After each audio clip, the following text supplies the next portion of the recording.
Mwanedu, Arego, Diogino, Rerieni, Le respect est tout, et le respect. Il faut respecter n'importe qui, à n'importe quel moment, et n'importe quand, qu'importe les circonstances et la situation. On n'est jamais trop certain de connaître véritablement la personne à qui nous manquons de respect. De quoi celle-ci serait capable si elles se sont blessées ou offensées. Par mesure de sécurité, le respect reste l'unique protection, car ici dehors, il existe des êtres à qui il ne faut surtout pas causer du tort. Dans le petit village de Bambovia, à quelques kilomètres de la forêt hurlante, il y avait une petite fille. Une petite fille dont son visage définissait net l'impolitesse et la sauvagerie. Des aînés du village et ses parents, voire même ses frères et sœurs, beaucoup plus âgés qu'elle, lui soumettaient des avertissements. Mais c'était peine perdue. Cette petite fille semblait de plus en plus incorrigible. Elle ne travaillait pas à l'école. Des parents venaient se plaindre qu'elle passait trop de temps à se battre et à déchirer les habits de leurs enfants durement achetés. Et surtout, elle avait la sale habitude de prendre les objets qui ne lui appartenaient pas. Même au sein de l'habitation, ses frères et sœurs cachaient leurs choses de peur que la petite fille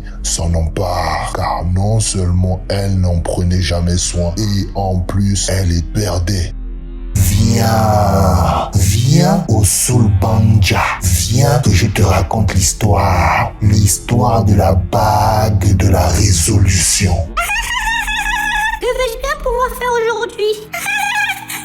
Je sais pas. Je vais prendre cette ruelle qui me mènera tout droit vers la grande place des commerçants. Comme mes frères ne veulent pas que je touche leurs choses, je vais avoir pour moi. Comme ça, on va voir où ils vont bien me faire la bouche. Donc je marche, je prends la ruelle, mais il y a de là où je me trouve un commerçant qui me tape dans l'œil. Il est sur une natte, à même le sol, mais je vois une multitude d'objets brillants sur celle-ci. Je vais me diriger vers lui sans attendre. Mon nom est Onangoma. Je vous raconte mon histoire, celle qui a changé mon comportement. Mon histoire pourrait vous éduquer. Celle-ci pourrait vous inspirer à ne pas désobéir et surtout de rester sur le droit chemin.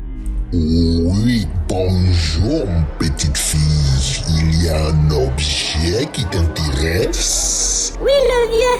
Cette bague, elle est belle. Je la veux. Pendant un moment de silence de la part de l'homme qui ne m'avait pas répondu tout de suite, il m'observait attentivement de haut en bas sans dire un mot.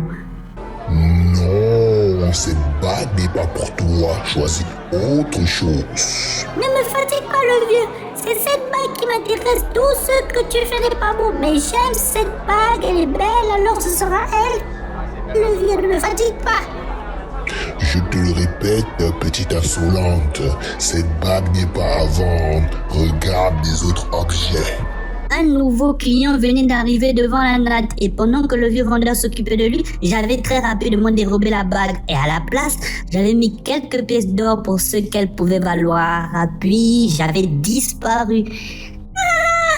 Mes frères vont être bien jaloux de ma bague. Comme elle est belle. J'ai vraiment fait un bon choix.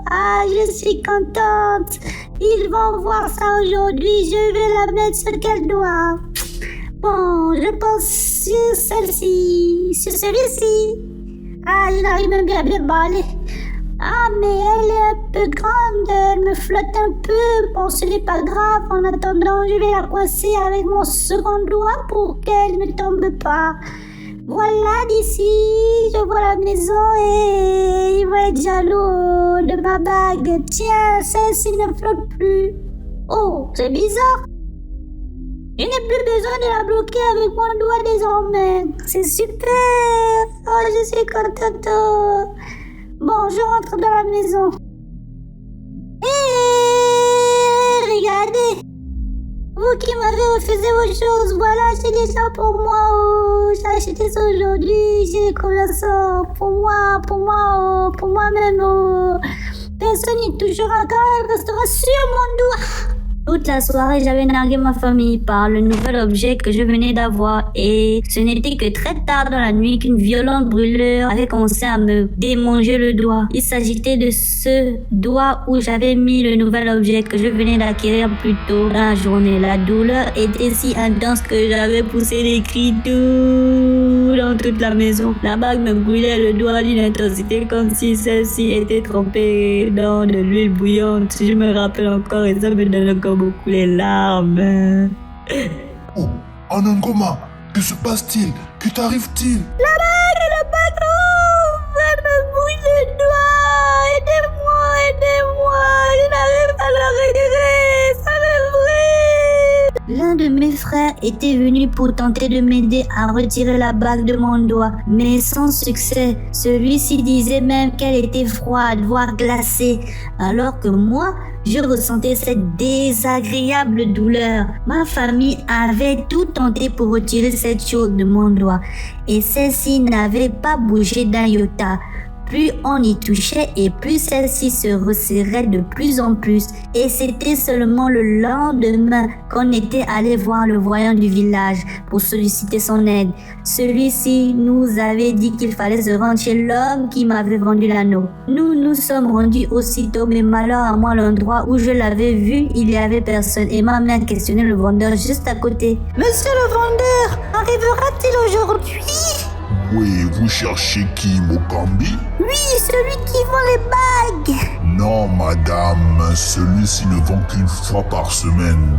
Vous allez le trouver la semaine prochaine. Vous avez pris quelque chose avec lui? Oui, nous avons fait une erreur. C'était quand? Hier. Alors vous revenez le même jour, la semaine prochaine. Quoi? Mais c'est impossible. Vous ne connaissez pas où il habite? Non, malheureusement, personne ne sait où Mokambi habite. Il est plutôt discret et mystérieux. Personne ici ne pourra vous dire où celui-ci réside.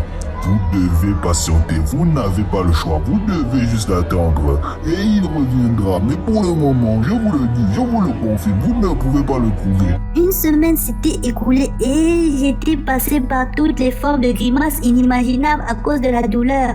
Je n'avais plus quitté la cage jusqu'à ce que le vendeur revienne.